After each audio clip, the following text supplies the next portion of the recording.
23 दिसंबर से पहले retired general Faiz Hamid ने बड़ा सरप्राइज दे दिया, जिसे देखकर इम्पोर्टेड हुकूमत और आसिम मुनीर हो गए हैरान। क्या है पूरी खबर, जानिए इस वीडियो में। 23 दिसंबर को असम्बलियां टूटने पर फैज हमीद ने बड़ा ऐलान कर दिया। फैज हमीद ने इमरान खान से रिक्वेस्ट करते हुए कहा कि रुक जाओ इमरान खान, अभी असम्बलियां मत तोड़ना। इस हवाले से वीडियो क्लिप दिखाने से पहले आपको ये भी बता दें कि फैज हमीद वो ईमानदार जनरल हैं जिन्होंने इमरान खान को जी वो कहते हैं जी ये निज़ाम इसी तरह से चलता रहे, तो लेकिन चलता क्या रहे। कोई परवेज मोहतरम चौधरी साहब फरमा रहे हैं कि इस्टेब्लिशमेंट, मैं नहायत अदब एहतराम से इख्तलाफ करता हूँ।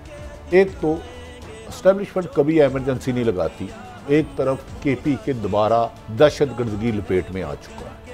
पाकिस्तान फौज पर बहुत जिम्मेदारी है। मैं बता दूं, इस्टेब्लिशमेंट ना कभी फाइनेंशियल एमरजेंसी लगाने का, हाँ उन्हें हमसे ज़्यादा मुल्क की फिक्र है, लेकिन अब उन्होंने एक कर लिया कि अपने अदारे के वक़ार पहले ही बता दिया था कि चौधरी परवेज इलाही एतमाद के काबिल नहीं है। इमरान खान, अगर आपने पाकिस्तान को बचाना है तो चौधरी बरदरान के साथ साथ जरदारी और नवाज शरीफ को भी अपने अंजाम तक पहुंचाना होगा। जनरल फैज हमीद ने इमरान खान के साथ हंगामी राब्ता करते हुए मजीद कहा कि इमरान खान असम्बलियां तोड़ने से पहले 1000 बार सोचना, क्योंकि हवाओं का रुख अभी भी रिटायर्ड बाजवा जैसा ही है। दोस्तों, इस हवाले से अपनी राय का इजहार कमेंट सेक्शन में दे। वीडियो अच्छी लगे तो लाइक करें और इस चैनल को सब्सक्राइब करें।